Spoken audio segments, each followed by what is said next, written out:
Hello student, তোমরা যারা ক্যালকাটা ইউনিভার্সিটির আন্ডারে সেমিস্টার 4-এর ছাত্রছাত্রী আছো এবং তোমাদের LCC2 বাংলা আছে, তোমাদের জন্য আজকের ক্লাসটা খুবই গুরুত্বপূর্ণ।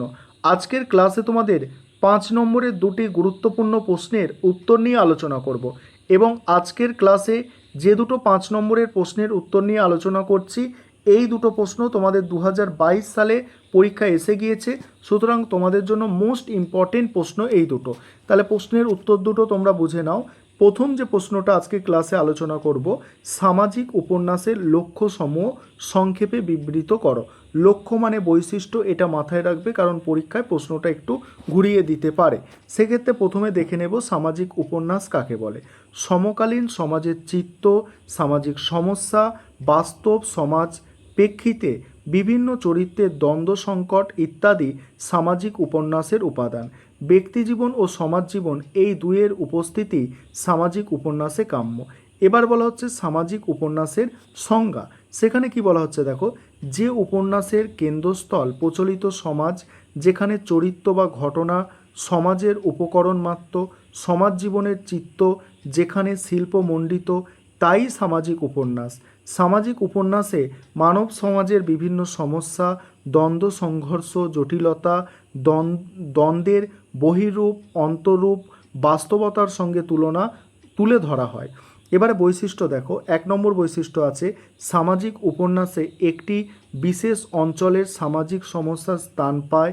2 নম্বর পয়েন্ট হচ্ছে সামাজিক উপন্যাসে পারিবারিক সামাজিক বা বৈবাহিক সমস্যা ইত্যাদি তুলে ধরা হয়। 3 হচ্ছে সামাজিক উপন্যাসের লেখক সচরাচর নিরপেক্ষ থাকতে পারেন না, তার দরদ সহানুভূতি মানবতা বোধ কখনো কখনো কোনো চরিত্রকে কেন্দ্র করে আবর্তিত হয়। তারপরে বলা হচ্ছে সামাজিক উপন্যাসে চিন্তার প্রসার এবং স্তর থেকে, বলছে সামাজিক উপন্যাসে চিন্তার প্রবাহ এবং স্তর থেকে অন্য স্তরে এলোমেলোভাবে ছুটে চলে। আর সামাজিক উপন্যাসের শেষে একটা দিক নির্দেশিকা থাকতে পারে। এটা ছিল তোমাদের প্রথম প্রশ্নের উত্তর। এবার দ্বিতীয় প্রশ্নের উত্তরটা তোমরা দেখে নাও। এবারে তোমরা দ্বিতীয় প্রশ্নের উত্তরটা দেখে নাও। এই প্রশ্নটাও তোমাদের 2022 সালের প্রশ্নপত্রে তোমরা পেয়ে যাবে। প্রশ্নটা আছে সাহিত্যিক মহাকাব্যের বৈশিষ্ট্য বা লক্ষণগুলি সংক্ষেপে লেখো। অ্যান্সারটা দেখবে, প্রথমে মহাকাব্য কাকে বলে সেটা লেখা আছে। কাব্য সাহিত্যে মহাকাব্য একটি প্রাচীন শাখা। মহাবৃক্ষের মতো মহাকাব্য একটি দেশে একটি জাতিকে ছায়াদান করে। মূলত জাতির জীবনে যেসব খণ্ড বিখণ্ড চিন্তাভাবনা ছড়িয়ে থাকে যত্রতত্ত্ব সেগুলি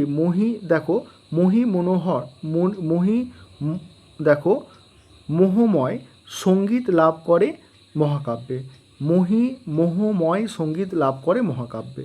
মহাকাব্যকে ইংরেজিতে বলা হয় এপিক, যা গ্রিক শব্দ এপোস থেকে নেওয়া হয়েছে।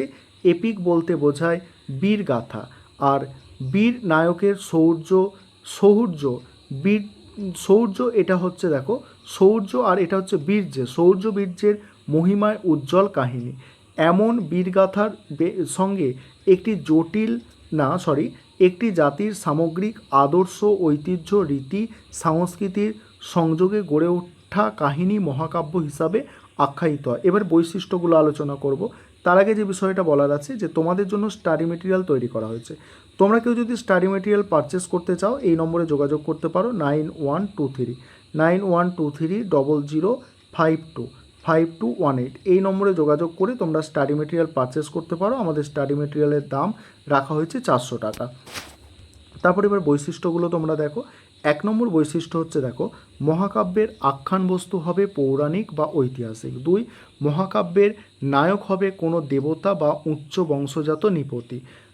3 মহাকাব্যের আরম্ভে আশীর্বাদ নমস্কার বা বস্তু নির্দেশ থাকবে। 4 কমপক্ষে 9টি সর্বাধিক 30টি স্বর্গে মহাকাব্য বিভক্ত। 5 প্রতিটি স্বর্গে নামকরণ থাকবে, একটি স্বর্গের শেষে পরবর্তী স্বর্গের সূচনা থাকবে। 6 মহাকাব্যে সূর্য চন্দ্র সাগর রজনী মৃগয়া বন পর্বত বিবাহ যুদ্ধ প্রভৃতি বর্ণনা থাকবে। 7 মহাকাব্যের ভাষা হবে গাম্ভীর্যপূর্ণ। আর 8 হচ্ছে শেষ পয়েন্ট, রচনা হবে অলঙ্কার সজ্জিত এবং রসভাব সম্পর্কিত। এই ছিল তোমাদের গুরুত্বপূর্ণ দুটো প্রশ্নের উত্তর।